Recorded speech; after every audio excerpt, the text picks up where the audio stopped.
live. Okay, so my live went away when you pressed yours, which means we're either streaming on both or we're only streaming on one. Okay. Well, hi, Zero watchers. What's up? Oh my gosh. Well, so we have been having some difficulties, some tough technical difficulties. I feel like a terrible co-host because I told Meg, don't worry, this is going to be super duper easy. And I thought that I understood how to use this better than I do. So we are trying to stream this to both the Unsilenced YouTube and the YouTube that I think this is on, the coercion and control with Ashley Love Richards. So I'm on the Unsilenced on my phone. Uh-huh. It does not say like anything about live or anything like that. Okay. Well, Alex, help me. Alex is here. Alex, can you please text me? In the meantime, Meg, since it's not on your channel right now, can you just introduce yourself and explain what Unsilenced is? Sure. I'm Meg Appelgate. I'm the co-founder and CEO of Unsilenced, and we are a nonprofit organization that aims to stop institutional child abuse. And one of the biggest culprits of that child abuse or institutional child abuse is within the troubled teen industry. So we really target the programs and facilities that are considered to be a part of that, which we nickname the TTI for short. So you'll hear me say TTI instead of troubled teen industry. I'm a survivor. I spent 3.5 years in two different programs within the troubled teen industry. And so now I kind of live my life trying to prevent children from ending up in the same situation that I did. And so, yeah, that's me. Yeah. And I spent a good hour of my morning the other day fighting some trolls on on your Instagram page because people make me so mad. The way that they treat survivors just blows my mind. And there was, Meg made kind of, you guys, satire. It's a form of humor. You guys should learn about it. It's awesome. She made a satirical video about, what did that video was viral, right? Oh, that pesto video. Oh, it's like the girl's, she's pushing the garlic cloves and she has the knife and she goes, I've never liked store-bought pesto. And everyone is stitching it and, doing something funny, and some are serious, some are not. And so what I did was, right after I've never liked store-bought pesto, going along the lines of it's a big enough deal to talk about it on TikTok as being something you're upset about, I decided that I would stitch it and talk about how I was abducted in the middle of the night and they made me like get undressed and go to the bathroom in front of them. And my parents were at the door frame saying, "We're not abandoning you." And I was like, "Fuck you." And sorry, it's fucking awful, but the way you said it, the way you're saying it is funny. You have to put humor into those things. Like, it's such an awful situation. I've just learned to always really just live your life with some humor. And this one guy was like, "I can't believe you're trauma dumping on everyone." And I'm like, trust me, that's not a trauma. That's not a trauma. Yeah. Well, I could trauma dump if you wanted me to, but that is definitely not what I would consider a trauma dump. And he just went off. There was a couple people actually, but interestingly enough, one of those people, before you came in on it, it happened in the evening before you came in on it. And then I went to bed and then I saw in the morning that you had gone in on it. But before you came in, I had kind of just like, "Hey buddy, definitely wasn't trauma dumping, whatever." And I woke up to a private message from him And he was like, I never do this or anything because I'm like really a horrible person, but I'm sorry you had to go through that. So sorry you're having to get rid of your horrible person streak by saying you're sorry. You're like, thank you. Well, I did what every other people pleaser, does. That I said, thank you so much for that. And it doesn't seem like you're a horrible person if you're apologizing. I appreciate it. Girl, you've healed more than Yeah. I have. 'Cause that's, I don't know if that's my response. It's my saying. I always say, always take the high road. There's less traffic up there. That is my saying. I stick to it. Even when I don't feel like it, I feel like just, letting people have it. I don't, because it always feels good for like 3 seconds. And then you're just like, that I don't like it. I feel bad now.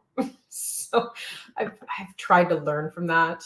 I've tried, but yeah, you were like, oh, just because I messaged you and I was furious. I was like, how dare they? And I was like, up in the Okay, this is what drives me crazy. I got a comment deleted for bullying and harassing so because I mean, I was mean. I get like very defensive yeah. of my friends and other survivors. And I was like, well, you're pathetic and nobody cares about you. And then he said to me, I wish you got kidnapped instead. And this is after he had been saying to Meg, like, sorry, but nobody cares about your story. Like, what do you like? And I was like, how am I getting flagged for bullying and harassing when somebody just like said what they said to you and then see, it doesn't bother me. Like you can get say that. Where do you get that from? I don't know. I've always been in a position of like where someone somewhere is going to say something to me to try to hurt me and to try to make me feel bad. Like you have no idea the rumors that have gone on around about me. They're so ridiculous. Some are even like so ridiculous that it's funny if you know me, Am I out of the loop? Because I haven't heard any of these rumors. There's some crazy ones. I wish I could say them without me identifying they would know exactly who it was. But so I've always throughout my entire career at one point or another heard something. And I've kind of learned to just understand. Maybe it was the multiple like narcissistic marriages that I had and being around people that constantly try to steal your joy and they like get a kick out of it, that the only way to stop it is to not let them affect you. And people that are going out of their way to troll on the internet or people that are going out of their way to take away an experience from a survivor, that is 100% about them. There's nothing about that that's about me. So I just tell myself, I'm like, I try to have like empathy for that person. I'm like, that must be really hard to not feel that compassion towards someone when they say something so horrific and you feel the need to be mean. They must not be in a very good place, right? And I don't know, maybe I've just been with being autistic my entire life. I've had to learn the coping mechanisms of how to like navigate those social interactions. And so because I've always masked like heavily. And so maybe that's just a part of my masking. I force that like understanding of different people's perspectives into me, because otherwise I'll act the same way. I would totally get upset, but I know it's more about them. Oh, I definitely I get on the low road. I'm really working on it. And my therapist said, okay, so if a stranger came up to you on the street and said, hey, your house is decorated really ugly, what would you say? I'd be like, well, I would tell them to fuck off because I have great. See, yeah. Sorry, my camera. I would tell them to fuck off because I'd be like, I have great interior design taste and my house looks awesome. And what do you know? So I don't know why I can't apply that to strangers on the internet who have no fucking idea about anything about me or my life. And they're just like, she's disgusting. She's a foul-mouthed monster. I hope she gets kidnapped. And those are really mean things. But like where you're just like, yeah, whatever. I'm like, you know what? Shit, I can't. I was Oh no, I can't show my weaknesses. I was told not to say that I'm sensitive because I don't care at Right. all what trolls have. Doesn't bother me. Okay. Well, it's funny Listen, because if someone said that to me, my likely response would be like, "Oh, really?" There'd be two options. I'd either say, "Oh, really? What would you do differently?" And then my second option would be, "I know, right? I'm still learning." So I always use humor as a way to like, because what are you going to say? It's the same thing I teach my kids about bullying, right? If you go to school teach me. and they say, "Oh, you're fat," and just be like, "Yeah, I could lose a couple pounds, huh?" What are they going to say? What else could they say? Could they just keep telling you you're fat? No, because you've already agreed. It would be socially strange for them to go on about it once you've already accepted it. So, like, it's the one way to combat a bully is to be like, "Yeah, I know, right? I know. Oh, I know it feels you're yucky." so inspiring. I've just been through so much bullying. I was bullied my entire life. So I just gotten to a point where it's just I kind of go by the mentality of like, you think back to high school and all the people or grade school, all the people that like bullied you, like I'm doing so much better than all of them. So it's just like I tell myself like the people that do that, it's almost like they know they're not going to go very far in life because they don't have the character in order to get that far. So the people that do it to me, I just tell myself, I'm like, I'm better than that. And I'm going to go farther than them. And that's just a sign of the kind of person that they are. And I don't want to associate with those kind of people, I'm so proud of you. I might have said, somebody said this podcast is a mess. And I started to type, your mom's basement is a mess. And I was like, actually, no. So, like I'm still working on therapy and it's all Yeah. good. For anybody who's tuning in late, little update. We were going to stream this on this channel, which is coercion. I don't even fucking know because I'm going to change it again and I've changed it like 6 times.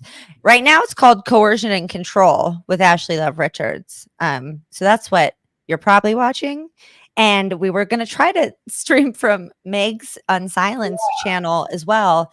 And I was like, girl, this is so easy. Like we got this in the bag and I was lying and I'm so sorry. Well, I know what happened now because I just typed something into the chat and it came out as coercion and control with Ashley Love. So that means I'm signed in to the admin level versus not being an admin. Does that make sense? Yeah. So I think that that's what it is. So I don't know. Yep, that's what it is. I'm signed like a you versus being me and streaming for mine. So, so yeah, if anybody is just like, oh my gosh, you guys, it's just this, let us know. But if you are not subscribed to Meg's channel, let me hold on. I know how to do this. I'm gonna try something. Okay. I'm gonna go on mute real quick because I'm gonna invite myself and then I'm gonna go on mute. Hold on one second. Okay. I just made a banner. What? I know how to do some stuff, you guys. That's Meg's channel, Unsilenced _now. Yes. Please go follow her. And yeah, let me look at some comments while we've been chit-chatting and trying to figure out technology. I know you can't tell probably, but we're in our 30s and I don't know what the hell's going on here. I'm not going to lie. Alicia said, I take everything personal, LOL, but also had trauma happen. So I get hurt, but then avoid confrontation. I feel that. Sometimes I just don't respond to things that I don't want to deal with for like a really long time. Then I'm like, hey, sorry, I know it's been 6 months, but just had to deal with this in my own time. So I definitely get that. Okay, Meg disappeared. Hopefully she's coming back. Oh, she's back. It's the same. Ugh. Peggy says, I know, right? A lot. I was bullied for a very long time too. I have really thin skin, but there's also not much you can say to me that hasn't already been said. Peggy, we can't tell and we can't make it. We don't have thin skin. Nobody, not me or Peggy or Marilyn. We're all just like none of us cry ever. None of us are sensitive. But yeah, so if you are just tuning in, we've got Meg from Unsilenced. This is supposed to be streaming on her channel as well. And maybe at some point during this, we'll get that figured out. But no, I don't cry every day either at all, like ever. So you guys, I'm watching. I'm going over to Meg's channel right now. I'm refreshing the page. No, it's not even inviting. It won't even. I'm only signing into the admin now. And Oh, but I was just going to see if we had some new subscribers over there. Hey guys, make sure to subscribe to this channel and subscribe to Meg. So Meg is basically kind of, you know what? I'm not going to speak for anybody else, but in my mind, you are the cat's meow of the anti. Don't laugh at me. That's of the anti-troubled teen industry. That's right. You know, you're it for me, lady. I love the work you're doing.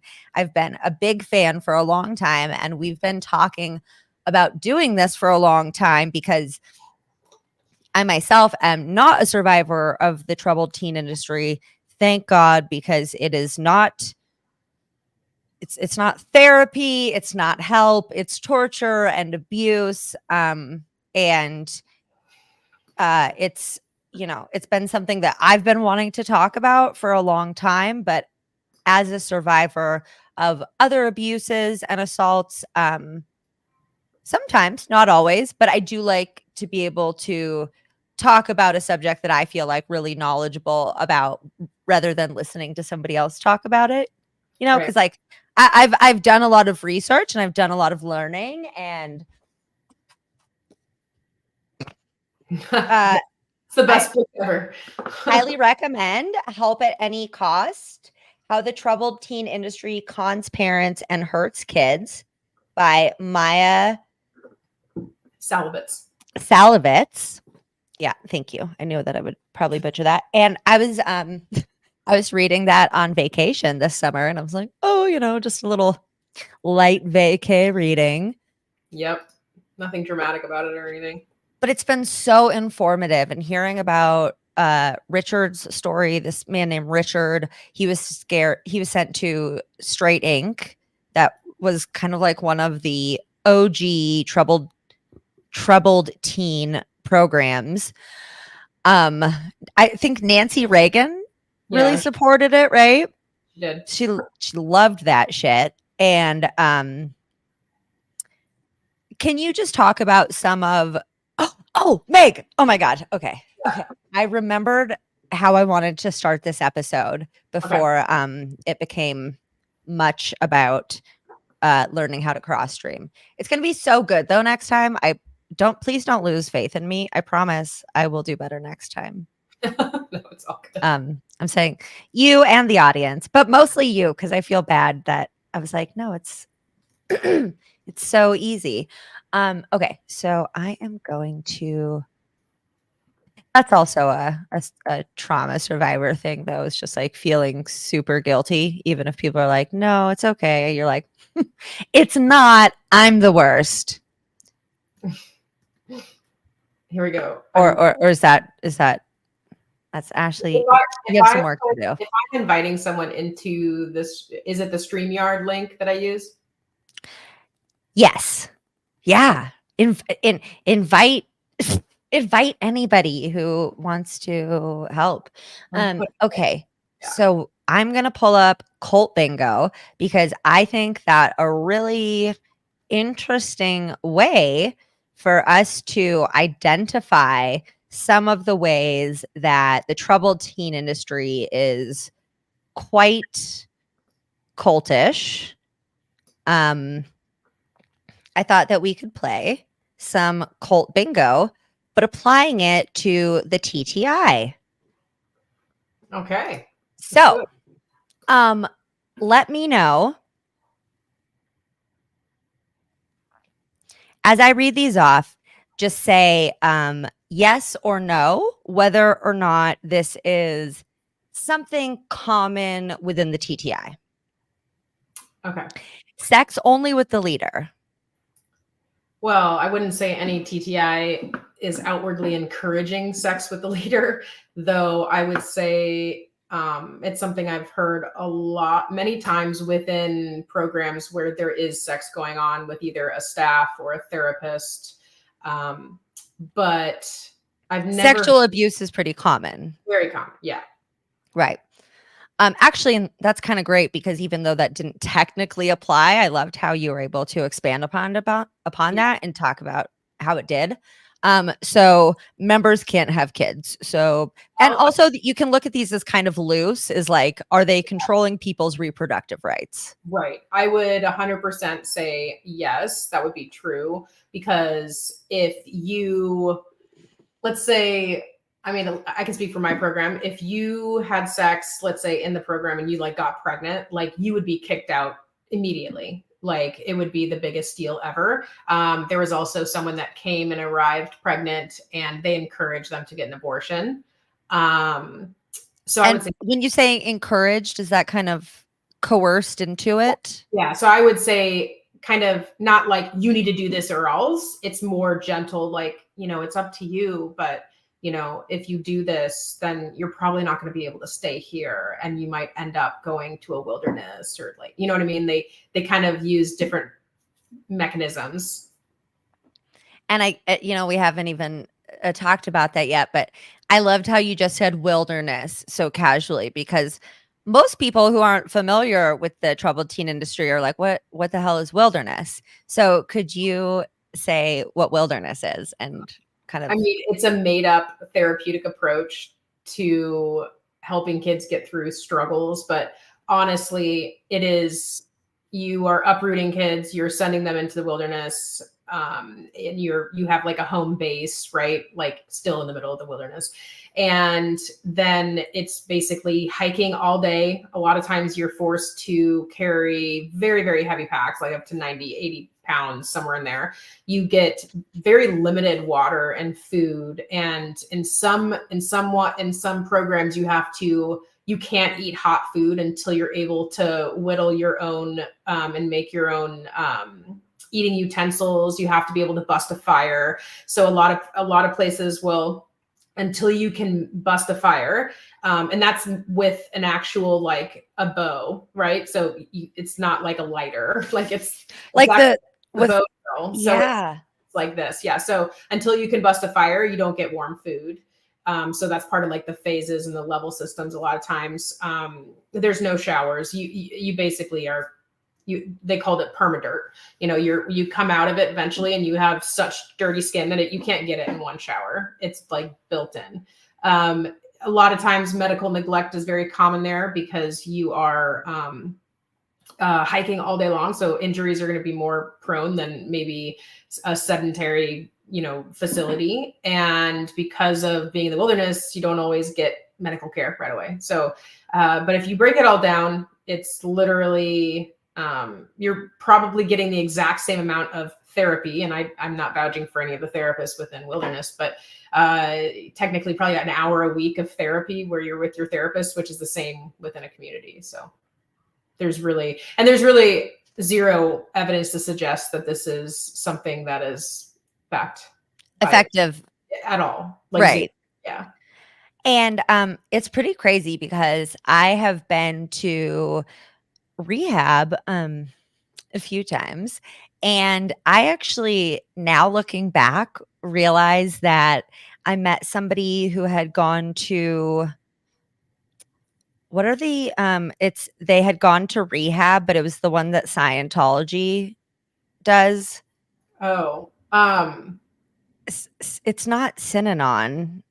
I mean, But Synanon was terrible. Synanon actually kind of started the troubled teen industry, so I think that's what we should definitely talk about that one day. Narcanon, thank you, Alex. oh, So yeah,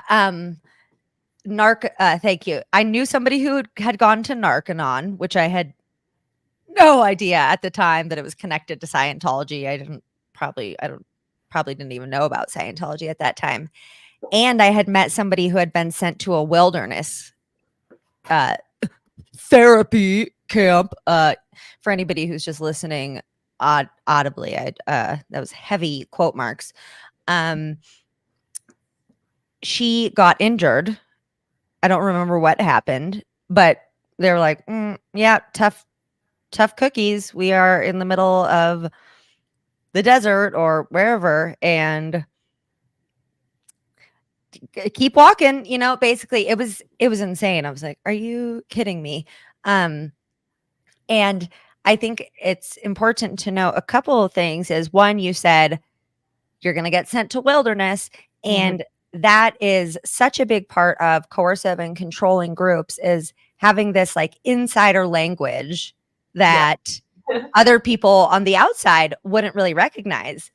Yeah, no, that is actually something that is it's a through line throughout all programs. And it's actually something that people that are, interacting with survivors should really know, that we are triggered, or many of us are triggered by certain words that are very commonly used.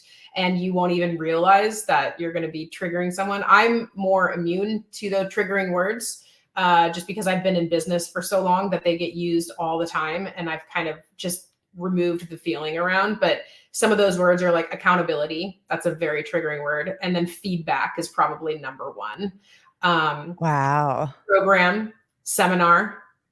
Those are all things that are going to be extremely triggering to a lot of people. I wouldn't say all, but to most people, they're going to go like, okay, I don't feel good right now. One of the ones that I'm still a little triggered by, but luckily I don't hear it a lot, is echo.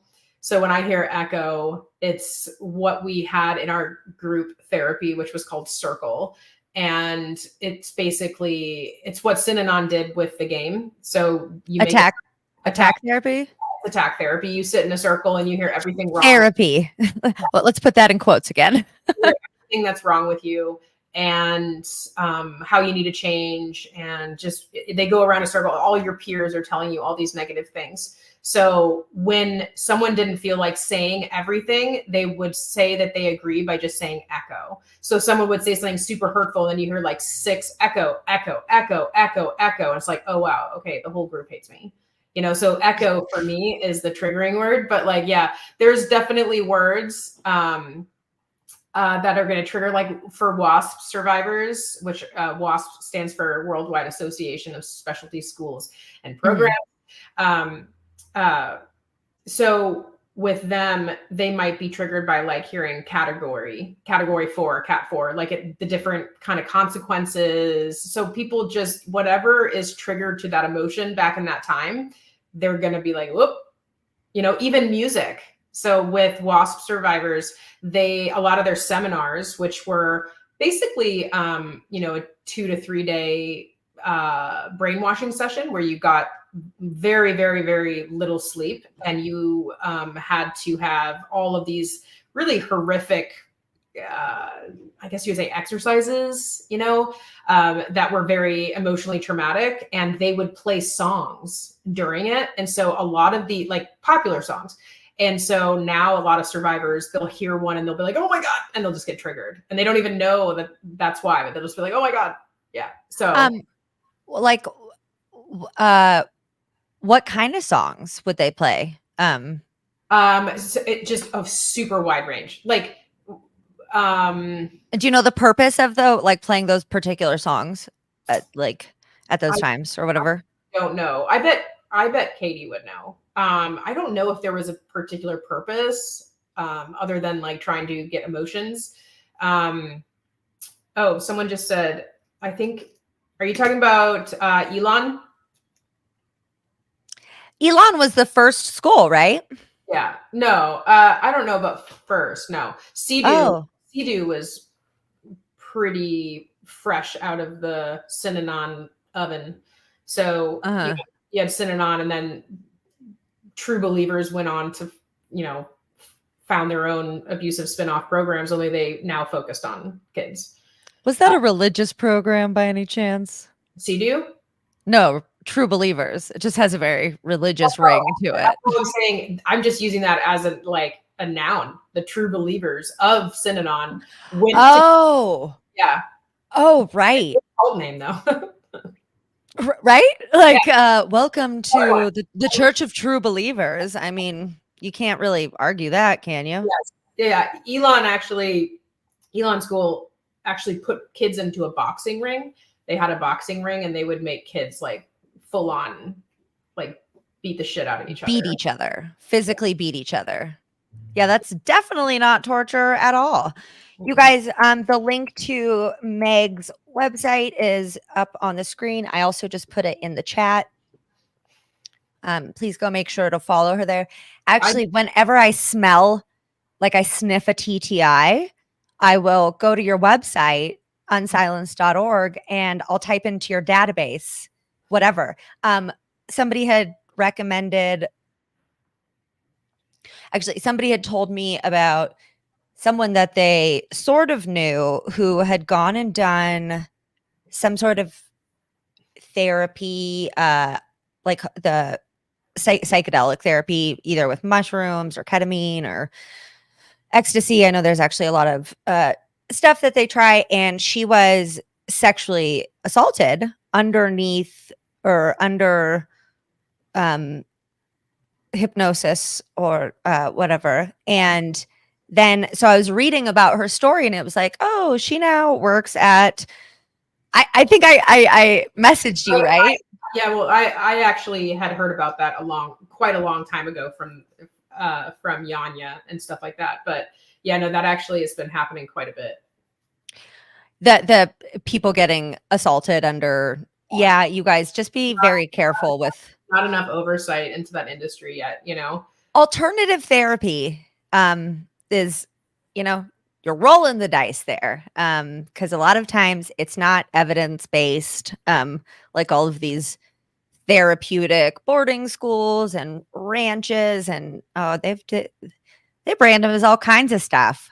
Right. And these alternative medicines and therapies are probably going to be great. I think it's awesome. But this is kind of marking the beginning of pretty much the movement that starts a lot of cults, right? When something breaks through as being an incredible treatment without, ample regulation and oversight, that is when all the people come forward and be like, oh, I'm going to do that. I'm going to do that. I'm going to make a group, and I'm going to make a business out of coaching people through this. And I'm going to do this, and I'm going to do that.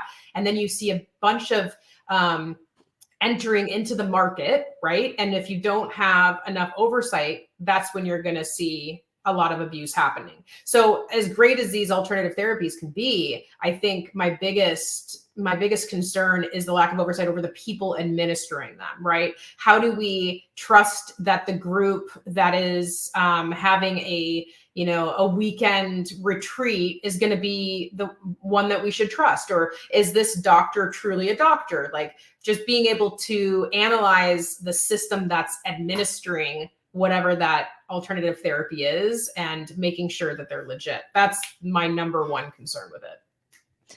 Yeah. And I thought it was really interesting that and also not interesting, that she went from experiencing homelessness and through this assault in a a very vulnerable state with her therapist, and then she started working for a wilderness program. Is that pretty common, would you say, for victims of abuse too? Yeah, I mean, I think that I know quite a few survivors who come out of the industry and think, well, you're brainwashed, right? A lot of people are brainwashed. And so they think, well, I'm going to go and help people just like I got helped. And then they end up working for a TTI at some point while you're brainwashed. So I think that's a pretty common thing. Mm-hmm. And I think, yeah, I mean, I think it's something that definitely happens. So back to the bingo. I did, I did mark a couple things. No sex, sleep deprivation. Would you say busy bees, like keeping the kids real busy? Oh God, yeah, overstructured, no free time, lots of chores, and making sure you don't have enough time to plot and escape, and all that stuff. Yeah, it's keeping you exhausted. Didn't Chuck Dietrich want to be a rock star?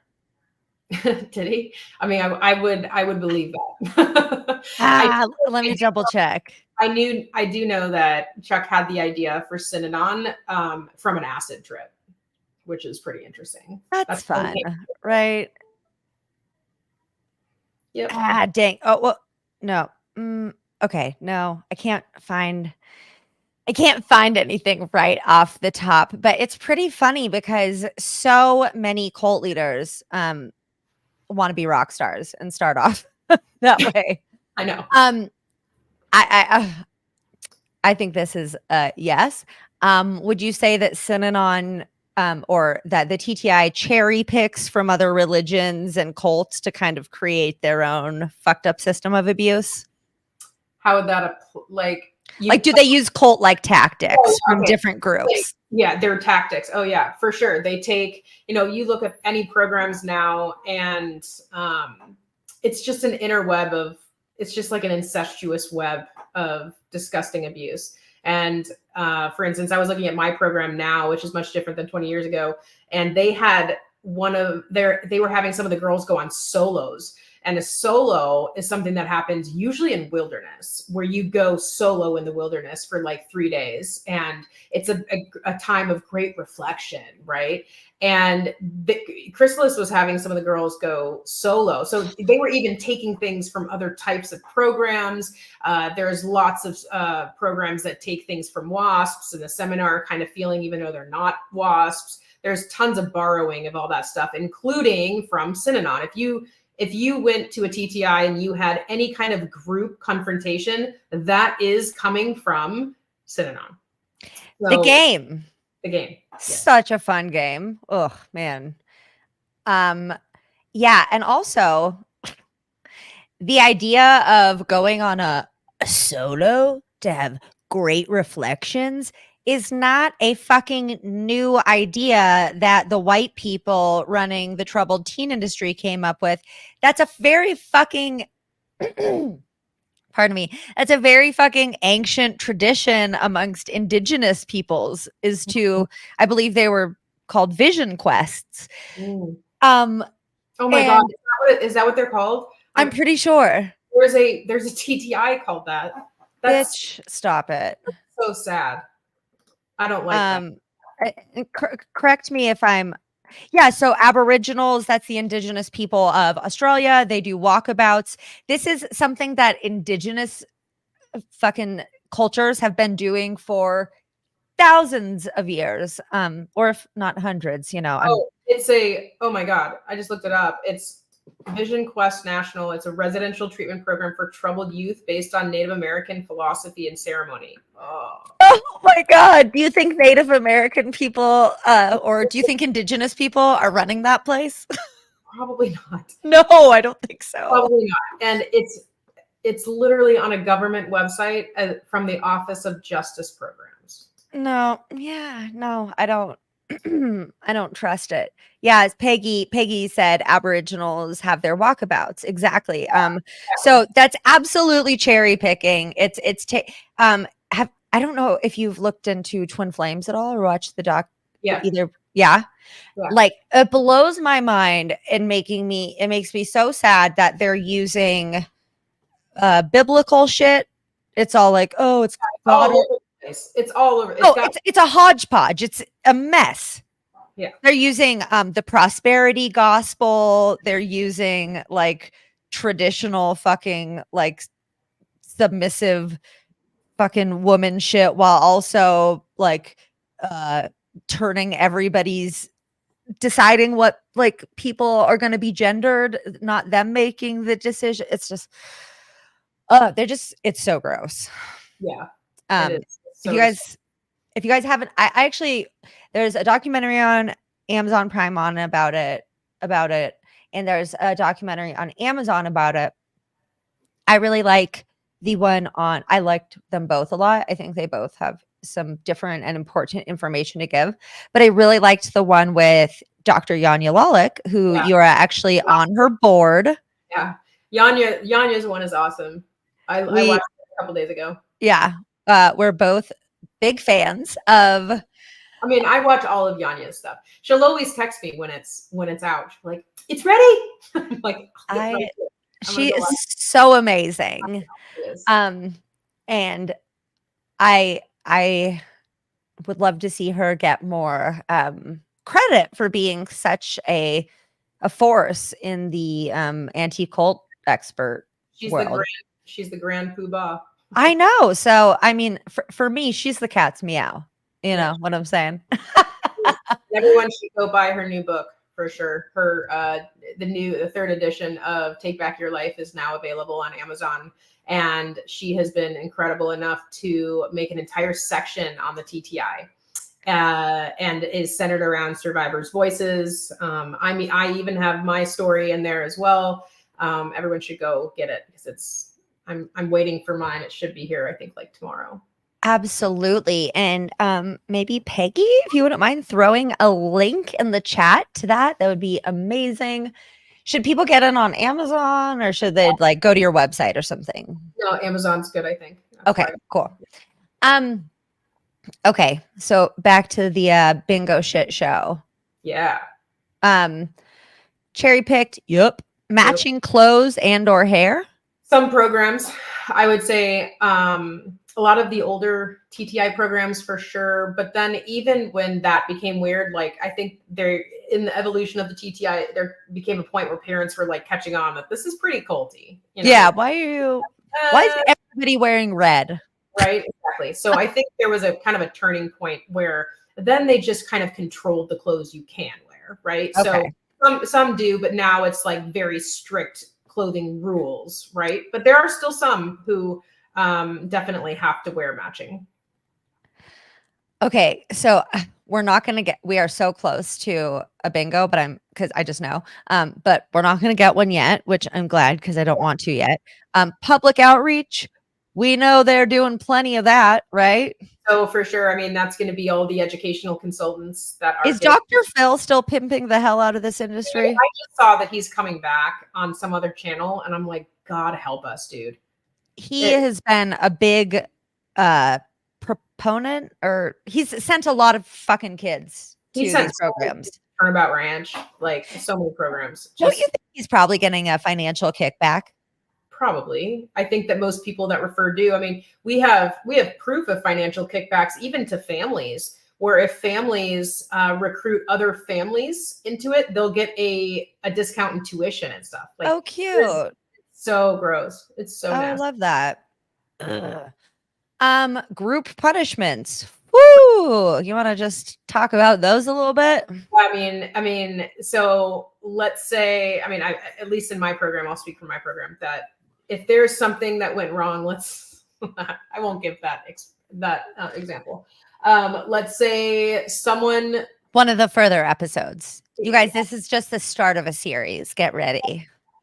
So one of the, let's just say someone who is on household laundry, let's say that, towels keep getting put back before they're dry, right? Let's say that there's mildew every time we go in there, and the owners of the school are like, who's doing this, and no one fesses up. Then they'll basically bring us all into a circle and they'll give us a lot of, angry words. And then they'll say, like, if anyone doesn't come forward, then everyone has to be punished. So then we'll have like an entire day of consequences where everyone's doing it until someone comes forward and comes clean. Do people ever just come and take the blame just so that it stops for everybody? No, because then that's going to affect your own thing. Like if you're on the right track to get a level, then coming forward would look bad. So you do anything to not have something look bad for yourself. Right. You just want to blend in. I say that in that example, I'm just going to finish off the story. Oh yeah. Sorry. In that example, where there's, all these towels were always put away wet and they punished us. It turned out that there was a leak in the closet. Oh my God. We were all punished for something we didn't do. That sounds about pretty spot on Yeah, for the interesting. industry. Yeah. Pedophilia, we already said that, yeah, sexual abuse is pretty rampant. Yeah. Copied other cult leaders. Yep. Covered that. Free sex. I don't think there's a big orgies going on openly or anything, is there? There's no paid sex, but I mean, Yeah, no. So free sex means kind of like, oh, is it out in the open and that no, type of stuff? definitely not say it's out in the open. It's definitely hush hush, I would say. Are those who leave bad or evil or defective? 100%. 100%. Um, are there any like yoga based TTIs? Not TTIs, but Cults for sure. definitely utilize a lot of those things like Pilates, yoga, and workouts in the programs. Yeah, let's do it. Wow, we keep missing it by one. It's wild.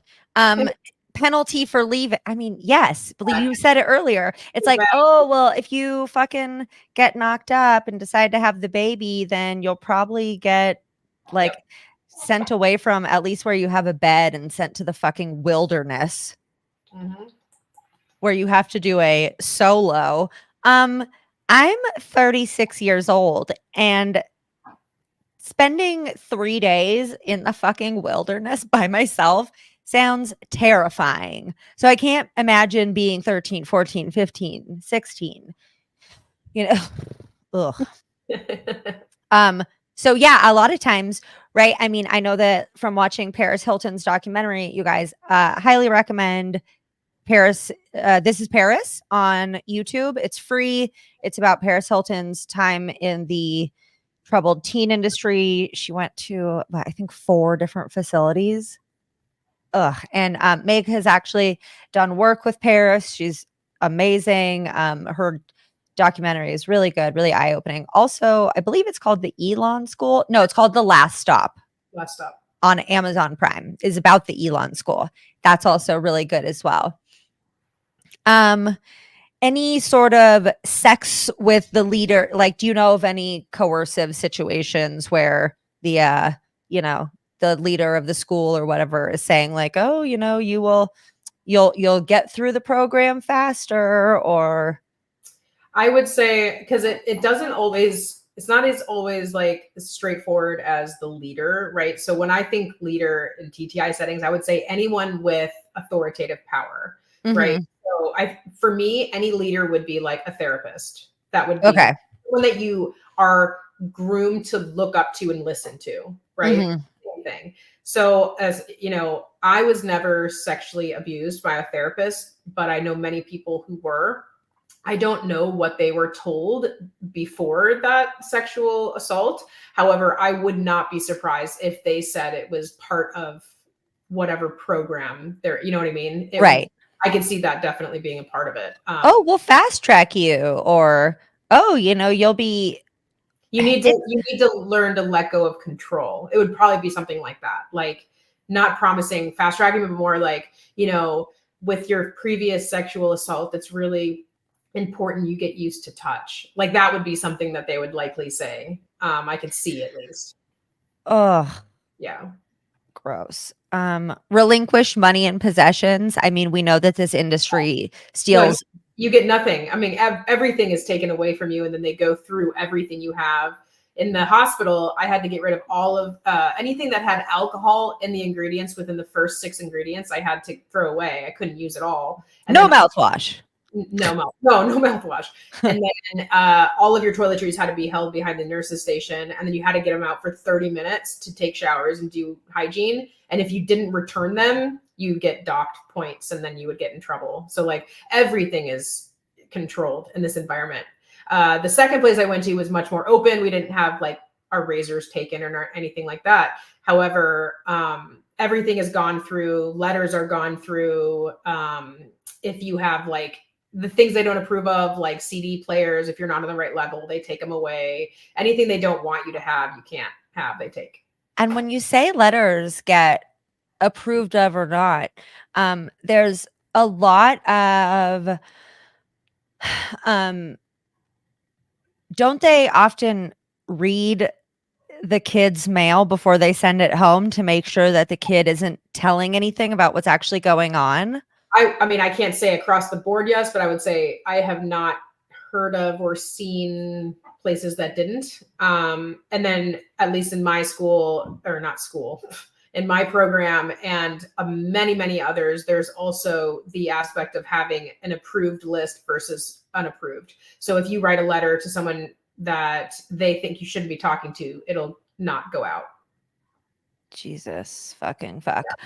And just to expand on that a little bit more, just, again, help at any cost, how the troubled teen industry cons parents and hurts kids by Maya Salovitz. Great book. Definitely a heavy read, but it does talk about how people freaking refinance their house and shit to be able to afford these programs. So, I mean, it's the industry cons probably billions of years out of parents, I would assume. Yeah. Yeah, it's it's about money and power. Right. Weird.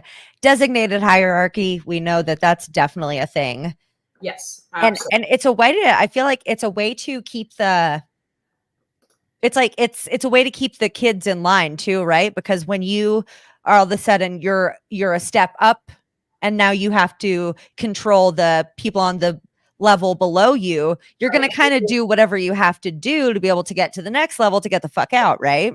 So yeah, that there's that aspect, but then there's also the aspect of you can't get ahead unless you put these people down, but then also they don't, it's like having little mini staff. So they don't, there's less people doing things wrong if you make it all about accountability and confrontation, and these little people who are wanting to get ahead are being your little minions and confronting people, so you have more eyes out there. Right. I'm also so scary. I'm putting in the chat also right now, if you want to sign, I have my memoirs coming out in the new year. Yes. This is the link for if you want to sign up to be notified when it drops and updates. You can sign up there. I'm super Hell yeah. Oh wait, is that in the chat? I don't see it in the chat. Or am I not coming out? I posted. I don't know. Marilyn, I had a heart attack, and we just rolled with it. Here. We tried to stream on both of our channels, and here we are, just on my channel. But that's okay. I'm having fun. You having fun?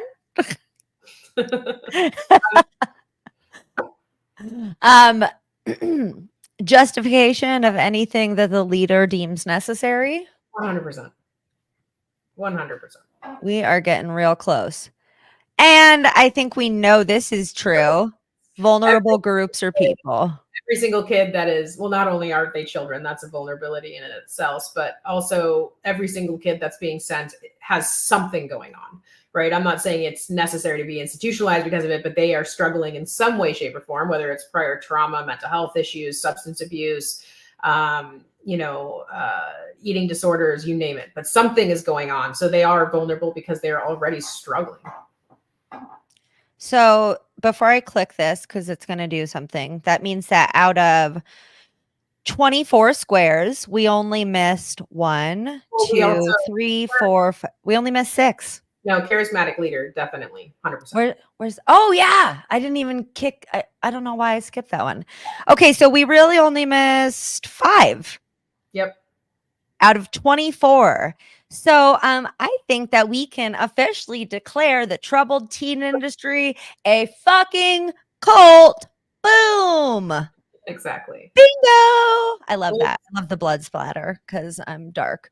Okay. So yeah, that was really, I love to see.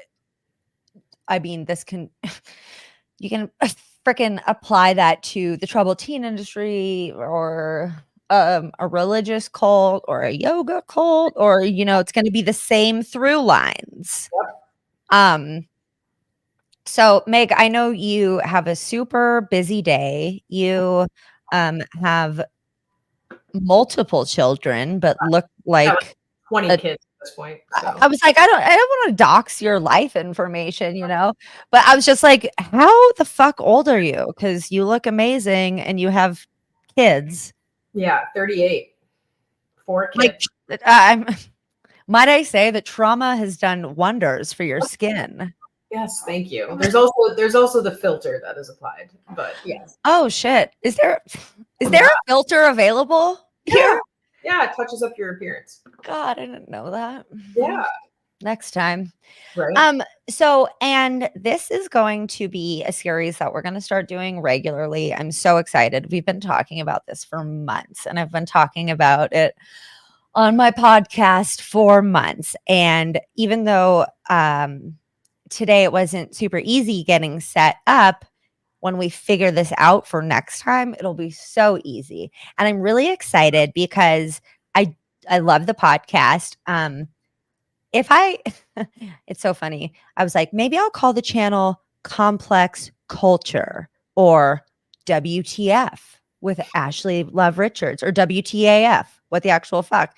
And he goes, why don't you call it That's So Fucked Up Live? And I was like, bitch, that's crazy. That is so smart. So I have a podcast called That's So Fucked Up. If anybody does not know that, please go follow it. There's also the playlist is also on YouTube if that's your preferred listening platform. But we are going to be right, Meg. I guess I think did we say that? We said we're going to do that, right? That we're going to do it here on YouTube via. I don't know. I thought we were going to do it on both, but I guess we haven't decided yet. We're going to figure it out. I was thinking that we had talked about doing on the podcast, but then doing video and audio for the podcast and then putting it on YouTube. We'll figure it out. We'll figure it out. I think what and we didn't really that thanks, Alicia. That needs to be a meme or t-shirt. Trauma has done wonders on your skin. I think what's really cool about the YouTube lives is that once we figure out how to cross stream and we get some more viewers, I'm sure we'll get a lot of people in the chat talking about their own experiences. So I've found it a really, really cool way, not only not only for me to connect more with listeners and viewers, but I've seen so much connection happening in the chat of like, oh my gosh, I'm sure we'll start seeing a lot of survivors who have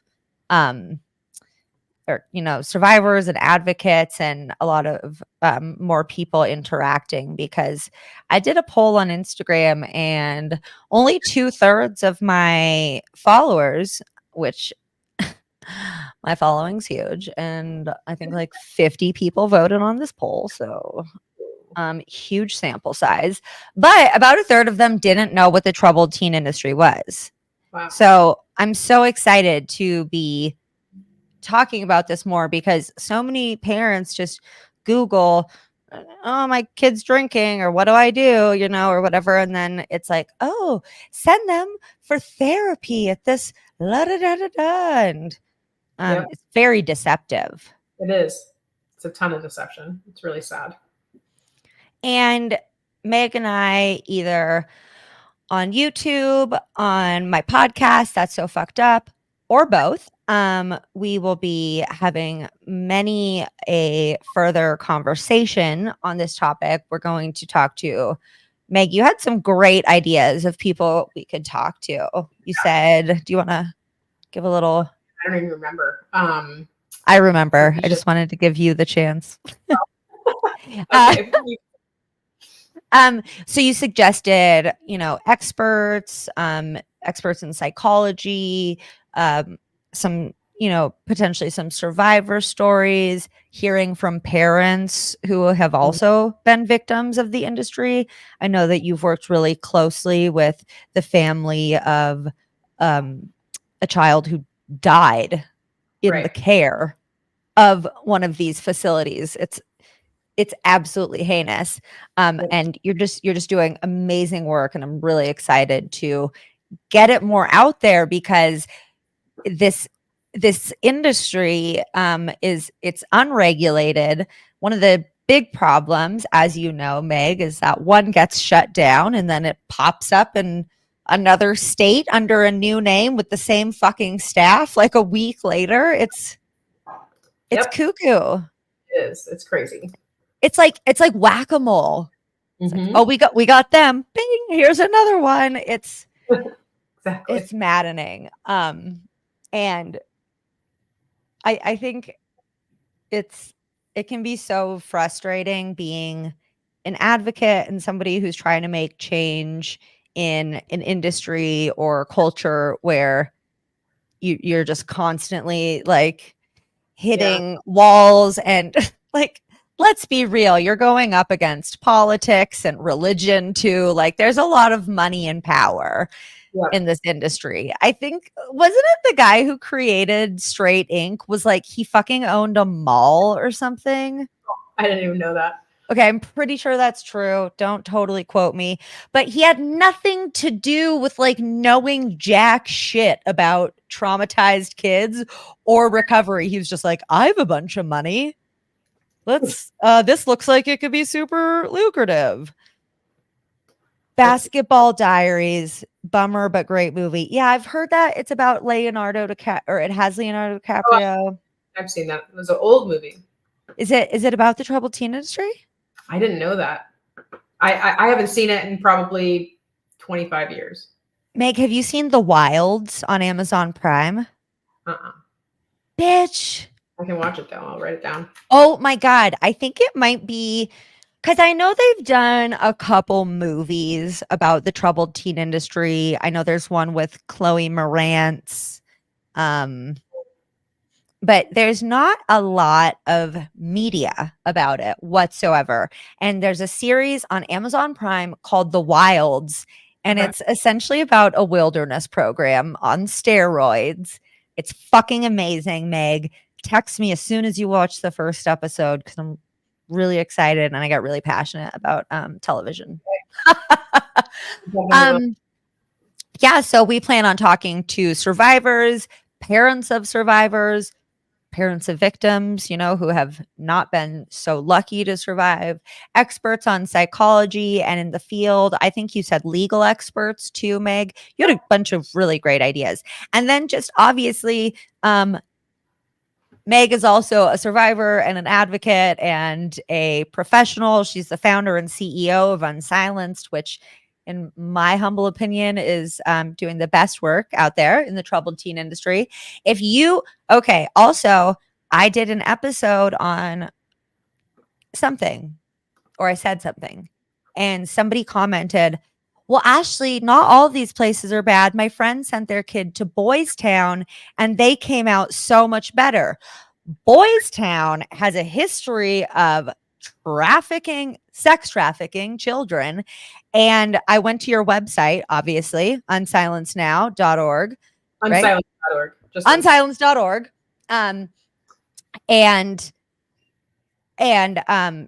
typed in Boys Town, and pages and pages and pages of articles and cases against them. And I was just like, no, they didn't. They probably came out traumatized, and maybe they learned how to shut the fuck up so they don't get sent back. Yes. But they did not come out healed. No. And yeah, and obviously Meg is an expert in the industry. So really technically every episode is going to be, oh, stop it. You are. Every episode is going to be technically, you know, with an expert and advocate, and we will bring people on who, let us know if there's anybody that you guys would like to hear from in particular. Definitely, let us know in the comments if you know of anyone who has been sent to one of these facilities, or if you've been sent to one yourself. And if you're curious, because your kid's been drinking and you've been looking into some things, or anybody who is, I like, what would you recommend for if anybody knows anybody who's even potentially at risk for being sucked into this disgusting machine? Honestly, the first thing I would say is to shift away from trying to find your kid help and really try to find yourself help, right? As a parent, like how do you best find your support to be able to help be a better parent for your kid and help them figure it out in the way that they need to, even though it might be different from your other kids that you have parented already. Every kid is different, and every kid's going to need a different kind of support system and what that looks like. So my number one thing, first off, is to find yourself a parent coach, find yourself a therapist you can talk to. And no matter what, stay away from educational consultants. There isn't one good one out there, in my opinion. So they are always going to be advocating for residential treatment.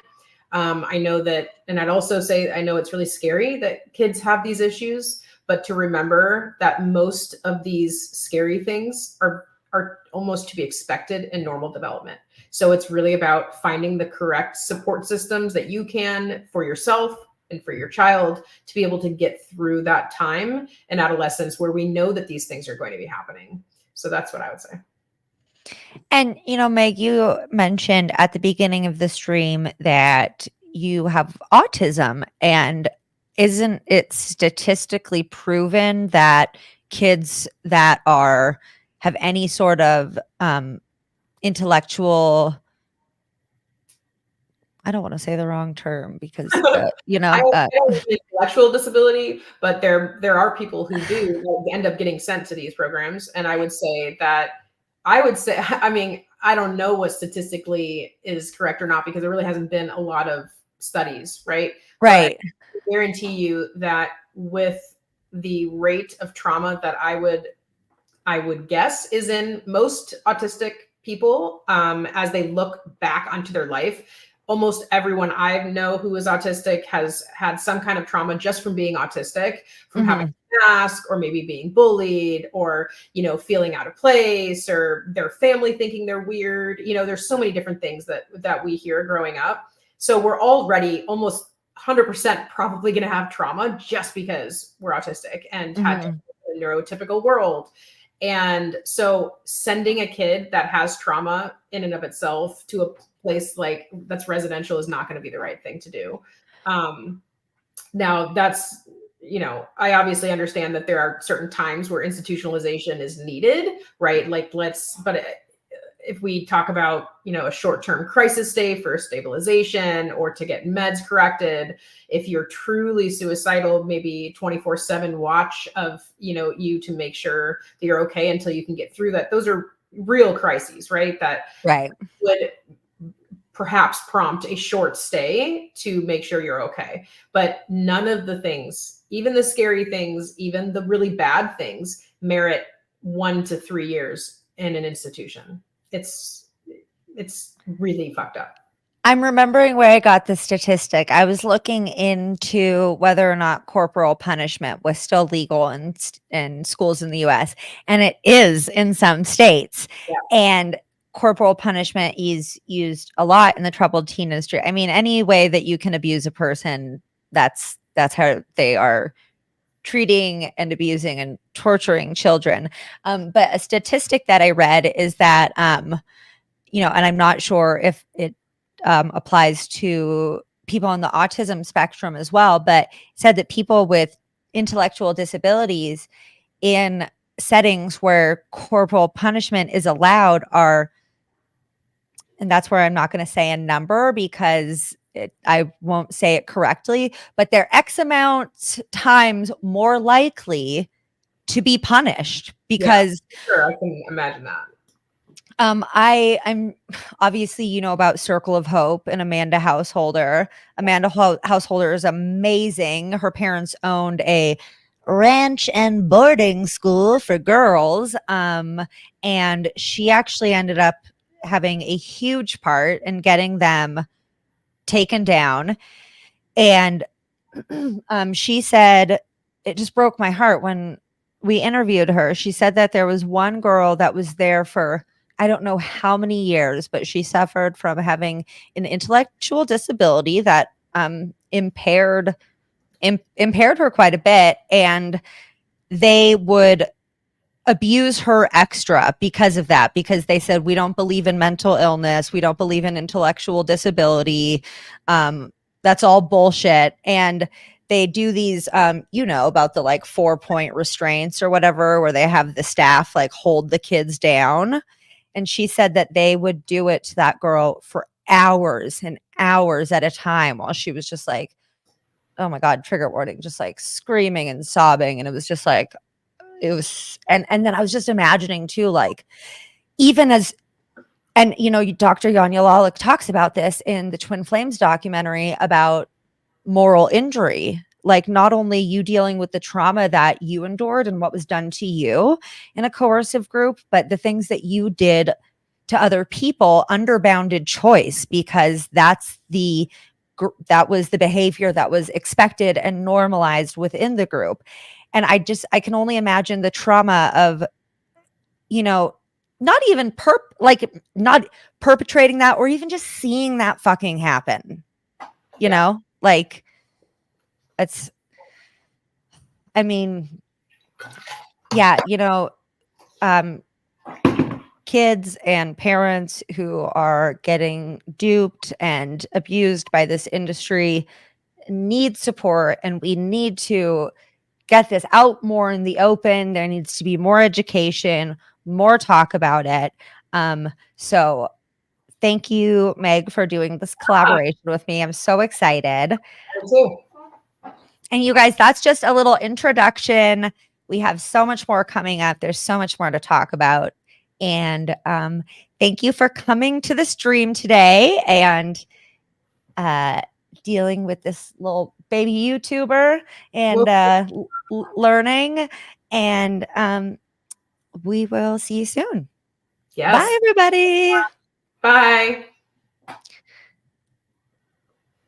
Yep.